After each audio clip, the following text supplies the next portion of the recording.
AITA for blaming my nephew for using my credit card without my permission. I have always been the type of person who doesn't check my bank statements too closely. I know, that is a terrible habit, but I usually glance at them, see the expected charges, and move on. I live a pretty routine life, and my spending habits are predictable, so nothing ever really jumps out at me. But recently, something did. I noticed a PlayStation charge that I definitely did not make. It wasn't a huge amount, just enough to be annoying. At first, I figured it must have been some sort of mistake, a double charge or a small subscription fee I had overlooked. But something about it didn't sit right with me. So, for the first time in way too long, I sat down and went through my bank statements for the past year. And what I found made my stomach drop. There were over 100 charges from PlayStation. Not 4. Not 10. Over 100. I am not a huge gamer. I own a PlayStation, sure, and I have 2 accounts, but in the entire past year, I had made exactly 4 legitimate purchases. 4. Yet, my bank statements showed charges totaling around $1,500. My mind started racing. Someone had my credit card information. Someone had been using my money for months, and I had been blissfully unaware. I did the first thing any rational person would do. I reached out to the only people I knew who had kids that played PlayStation. My siblings. Specifically, my brother and sister, who both have kids who are into gaming. I wasn't accusatory. I wasn't rude. I just asked if there was any chance their kids had used my card for purchases before I called my bank to dispute everything. Both of them immediately denied it. They assured me their kids always asked before making purchases and that there was no way my card was attached to their accounts. They were so confident that I actually started to doubt myself. Maybe it really was some kind of fraud, some scammer who had gotten my details. So, I went ahead and called both PlayStation and my bank. My bank was surprisingly helpful. They were able to charge back the most recent few months' worth of transactions, and the rest was placed under investigation. PlayStation, on the other hand, was a nightmare to deal with, but I did my due diligence, explained the situation, and thought that was the end of it. I had done what I needed to do. I had protected my finances, and now it was up to the bank and PlayStation to sort out the rest. Then, a few days later, I got a panicked call from my teenage nephew. His PlayStation account had been permanently banned. He was freaking out, talking a mile a minute, saying he had no idea what happened and begging me to help. I asked him if he was absolutely sure he hadn't bought anything with a credit card that wasn't his. He swore up and down that he had not. He was adamant. But something about the way he was talking made me suspicious. I have access to his email because, at one point, I helped him set up his account when he was younger. So, I logged in and checked. And there it was. The smoking gun. His entire purchase history, dating back months, all made with my credit card. It wasn't even a few purchases here and there, it was constant. Battle passes, skins, in-game currency, expansion packs. Everything he played had transactions tied to it. I called him back and laid it all out. He immediately backpedaled, saying that maybe he had bought a few things here and there but that he didn't realize he was using my card. I told him that was impossible because he had to actively select a payment method every single time he made a purchase. He knew. He had known all along. That was when my sister got involved. And let me tell you, I was not prepared for the sheer level of denial and hostility that came my way. She was furious. But not at her son. No, she was angry at me.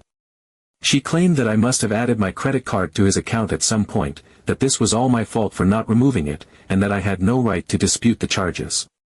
She kept saying that if it had been her credit card, she would have gotten alerts. That it was on me for not catching it sooner. Never once did she acknowledge that her son had knowingly spent $1,500 that did not belong to him. I told her that he had stopped asking for purchases because no one had stopped him when he realized he could use my card freely. I reminded her that I had given him a several $100 PlayStation gift card for his birthday that he could have used instead. But instead of taking any responsibility, she accused me of blaming her kid for everything, as if I had somehow forced him to use my card. She said she was going to call PlayStation and try to pay off the balance so he could get his account back. I told her that was her choice, but I wasn't going to pretend that this wasn't theft. Because that is exactly what it was. He knew what he was doing. He just didn't think he would get caught. So now my sister is mad at me. My nephew lost his PlayStation account permanently, and I am out hundreds of dollars because I will likely never recover the full amount that was stolen. And somehow, in all of this, I am being painted as the villain. So, am I the asshole here? Update 1. I thought this was over. I really did. I thought my sister would eventually cool off, my nephew would learn his lesson, and we would all move on. Sure, the whole situation had been a complete disaster, but what else could possibly happen? My nephew lost his PlayStation account permanently, my sister was furious with me, and I had already resigned myself to the fact that I wouldn't recover all the money that had been drained from my bank account. It wasn't fair, but it was what it was. As far as I was concerned, the damage had been done, and there was nothing left to do but move forward. But oh, how naive I was. Last night, I sat down to go over my latest bank statement, something that had become a habit ever since the PlayStation mess. After realizing how much money had disappeared from my account without me noticing, I had vowed to be more diligent. I wasn't about to let something like that happen again. So, there I was, scrolling through my transactions, expecting to see nothing but the usual expenses, groceries, bills, subscriptions, when something made my stomach drop. A charge from PlayStation. My body went cold. My heart started pounding in my chest. My mind immediately rejected what I was seeing because it simply wasn't possible. I had cancelled my old card. I had reported the fraud. I had been issued a completely new card with a brand new number. There was no way, no logical way, that another PlayStation charge could be appearing on my statement. For a moment, I tried to convince myself that it had to be some sort of error. Maybe it was a pending transaction from before my old card had been cancelled. Maybe one of the refunds from the chargebacks hadn't fully processed, and this was just some kind of accounting mistake. I even considered the possibility that PlayStation was still sorting through the fraud claims on their end, and this was just a glitch in their system. But then I saw the date. It was a brand new charge. It had happened after I had replaced my card. After I had gone through all the trouble of securing my finances. After I had taken every possible precaution to make sure this exact thing wouldn't happen again. It wasn't an old, lingering issue. It was fresh. It was real. I clicked into the transaction details, my hands shaking slightly as I did. Some desperate part of me still wanted to believe that there would be some kind of reasonable explanation, that I was just overreacting. But the moment I saw the account associated with the charge, every single muscle in my body tensed. It wasn't my nephew's banned account. It was a completely different one. A new wave of panic surged through me, quickly morphing into something far worse, rage. Someone had my new card information. Not my old one. Not some previously saved payment method that had somehow slipped through the cracks. My brand new card, the one I had barely even used. Someone had taken it and manually entered the details. Someone had gone out of their way to get my financial information again and use it for PlayStation purchases. I felt sick. The first time this happened, I had blamed myself. I had told myself that I had been too careless. That I should have been paying closer attention to my statements. That I should have been more aware of where my card details were stored. My nephew had taken advantage of my negligence, and while it was infuriating, it wasn't entirely unexpected. But this? This wasn't just an old payment method sitting in someone's account. This wasn't an accident. This was deliberate. Someone had gone through the effort of obtaining my new card details and entering them manually to make purchases. I picked up my phone and immediately called my bank. I was shaking with frustration as I explained, once again, that there was another fraudulent PlayStation charge on my account. The representative was professional and helpful, but I could hear the unspoken judgment in their voice. Another fraudulent PlayStation charge. After everything I had just gone through. I could practically hear them wondering how I had let this happen again. I told them I had no idea how my new card had been compromised, that I had never once linked it to any PlayStation account. They took down all the information, cancelled my card yet again, and assured me that a new one would be issued. But I wasn't just going to sit there and accept this. I needed answers. I started retracing every step I had taken since receiving my new card. I had barely even used it. The only places I had entered it were trusted services that I had been using for years without issue. It had never touched PlayStation. It had never been linked to any account. There was no way this should have happened. My brain was working overtime, trying to piece together the puzzle, when my phone buzzed. I looked down and saw a text message notification. It was from Jason, my nephew's younger brother. It was short. Just one sentence. But the moment I read it, I felt my blood run cold. "Hey, I think I messed up. Update 2. I called Jason right away. The moment he picked up, he sounded nervous, his voice barely above a whisper. The first thing out of his mouth wasn't an apology, wasn't an explanation. It was a plea. "Please don't tell my mom." That alone told me everything I needed to know. I pressed him, demanding to know exactly what he had done and how he had done it. At first, he hesitated, trying to play dumb, acting like he had no idea what I was talking about. But I wasn't in the mood for games. I told him straight up that I already knew the charge had come from a different PlayStation account, that I had already flagged it as fraud, that I wasn't going to let this slide. He could tell me now, or I would go to his mom and tell her myself. That's when he cracked. Piece by piece, the whole story came tumbling out. Apparently, after my nephew had been caught using my card the first time, he hadn't exactly been remorseful. He hadn't learned anything from losing his PlayStation account, from getting banned, from the entire mess that had unfolded. Instead, he had bragged to Jason about how long he had been getting away with it. About how easy it was. About how dumb I had been for not noticing sooner. And Jason? He had listened. He had absorbed every detail like a student taking notes from a seasoned expert. My nephew had taught him exactly how to do it. How to enter card details manually. How to make the purchases blend in so they wouldn't stand out right away. How to save the payment method before the bank could flag anything. And the worst part? Jason had taken his brother's lessons to heart. He had gone ahead and done it himself. It was never a one-time thing. He had been planning to use my card the whole time. He saw it as free money, a loophole, a way to get whatever he wanted without having to ask permission or spend his own allowance. So, as soon as I got my new card, he made sure to grab the details. He saw it in my wallet once, memorized the numbers, and entered them manually when he made a brand new PlayStation account. It was that easy. He had gone on a spree, buying games, in-game currency, whatever he wanted. He didn't stop to think about consequences, didn't stop to consider what would happen if he got caught. His brother had gotten away with it for so long, why wouldn't he? But unlike his brother, Jason had second thoughts. The moment he saw that I had caught the charge so quickly, panic set in. His older brother had been fine until I looked too closely, but Jason had never expected me to be checking my statements so obsessively. He had assumed he would have weeks, months before I noticed anything.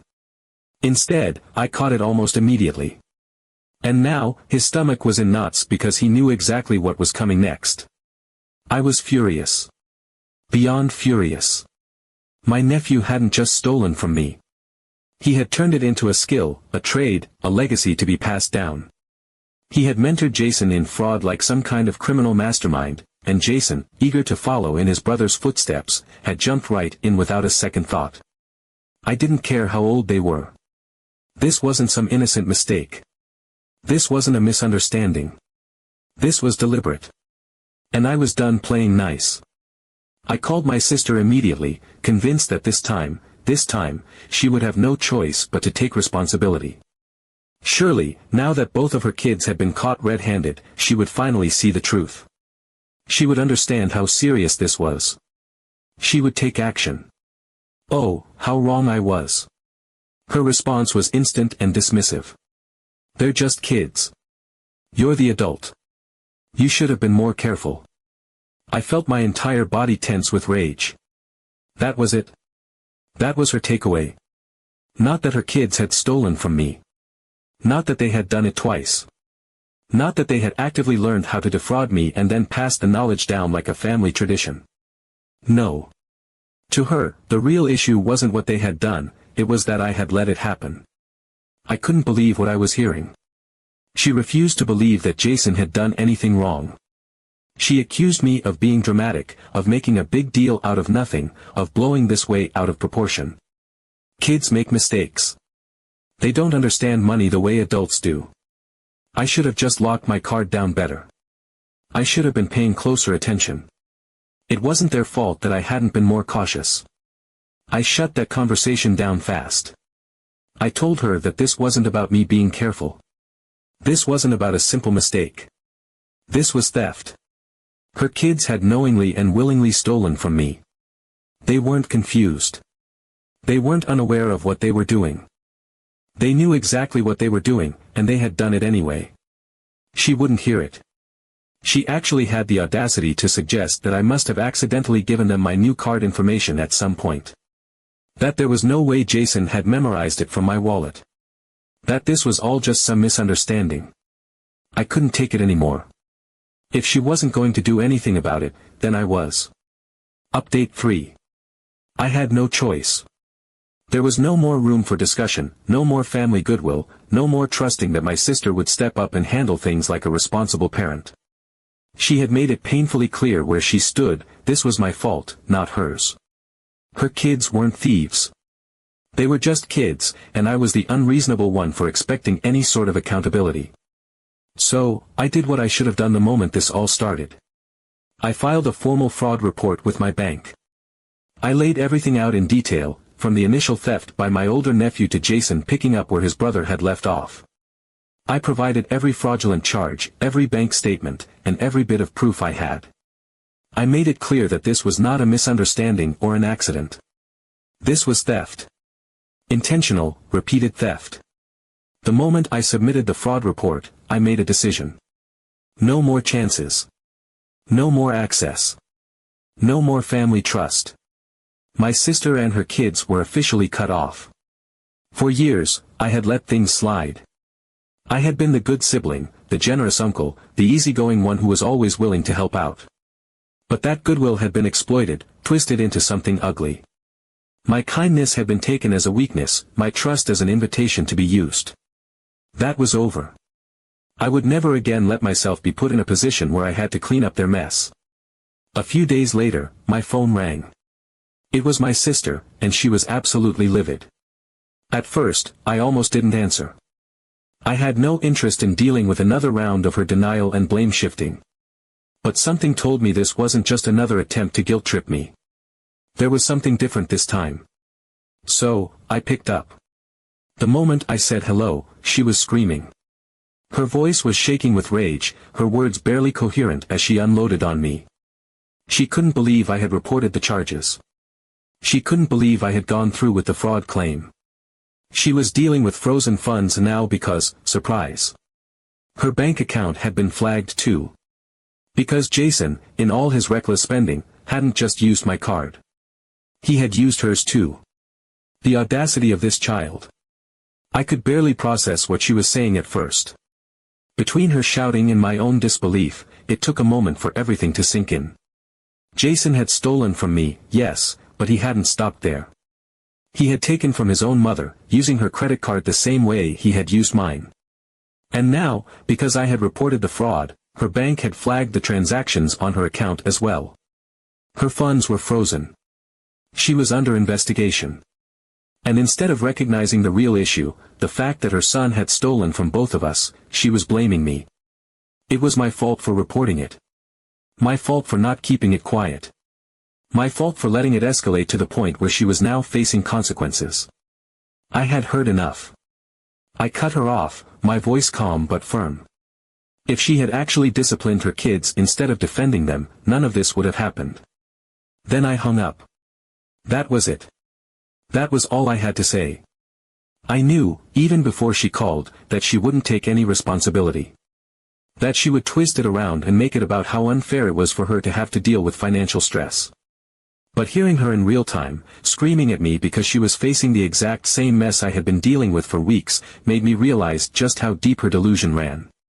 She wasn't upset that her son had stolen from her. She was upset that she had to deal with the fallout. Later that night, my phone buzzed again. A text message. It was from my older nephew. Thanks a lot. That was it. No apology. No remorse. Just pure, entitled bitterness. As if I had done something to him.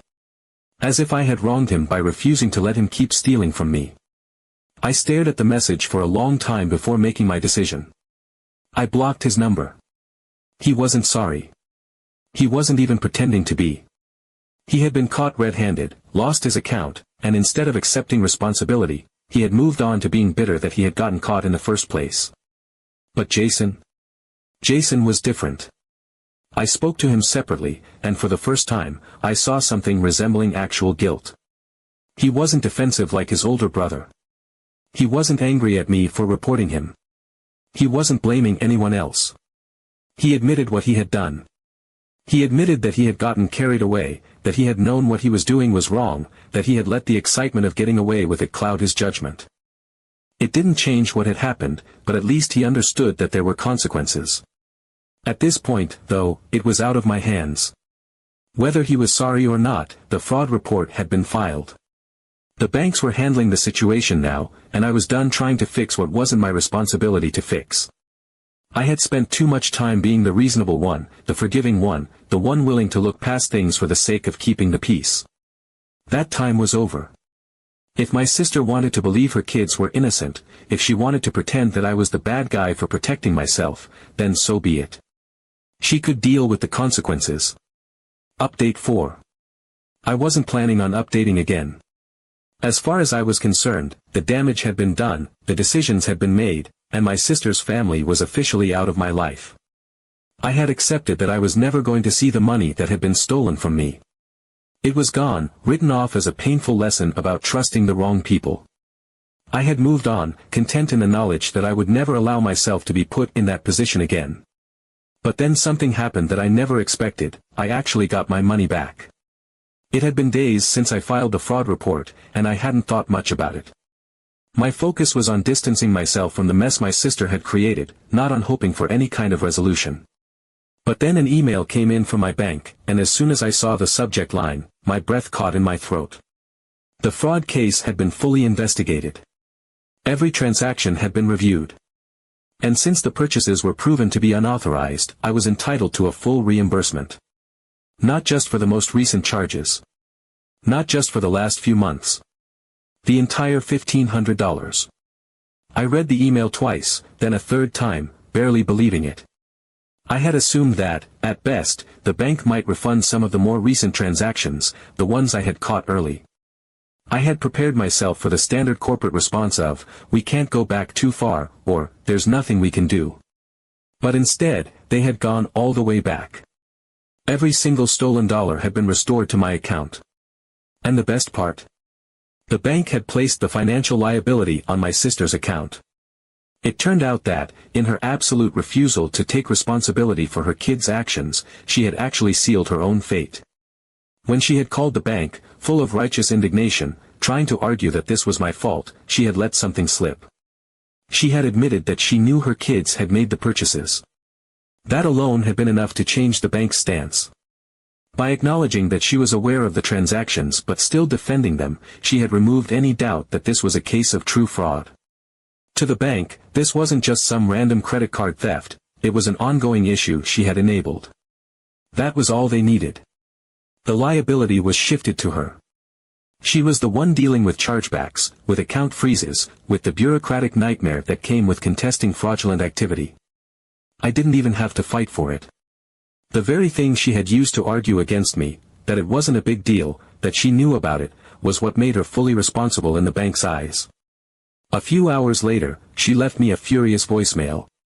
Her account had been locked, and according to her, the bank wouldn't unfreeze her funds until she paid back the entire amount. She was screaming, practically incoherent with rage, blaming me for everything. As if I had forced her kids to steal. As if I had been the one to repeatedly ignore red flags and refuse to discipline them. As if I had put her in this position, rather than her own failure to parent responsibly. I deleted the voicemail without responding. There was nothing left to say. Later, I heard from a cousin that my sister was still ranting about how I had ruined her finances over some dumb video game charges. Not a single word about the fact that her kids had committed fraud. Not a single acknowledgement that she had refused to do anything about it. To her, I was the villain, the one who had taken things too far, the one who had escalated the situation. She wasn't angry at her kids for stealing. She was angry that they had been caught. That was the moment I knew there was no coming back from this. Cutting her off had been the right decision. As for my nephews, Jason actually reached out again, and this time, it wasn't entitlement or deflection. It was a real apology. He admitted that he had done something awful, that he had gotten carried away, that he had let greed get the better of him. He said he felt guilty, that he regretted what he had done, and that he was being punished for it. Apparently, my sister had finally grounded him, cutting off his internet access for 2 months. At least one of them had learned a lesson. The older one. No such thing. No apology, no guilt, no attempt to make things right. Just another display of entitlement. I found out from that same cousin that he was still angry about losing his PlayStation account, still acting like I had personally ruined his life. As if I had been the one stealing, as if I had been the one to make the decisions that led to his permanent ban. He hadn't learned a thing. I didn't care. He was no longer my problem. I had officially cut contact with my sister and her family. No more favors, no more generosity, no more trust. I had spent too long allowing myself to be used, to be manipulated into playing the role of the easygoing family member who could always be counted on to help out. But hey, at least my bank account is back to normal.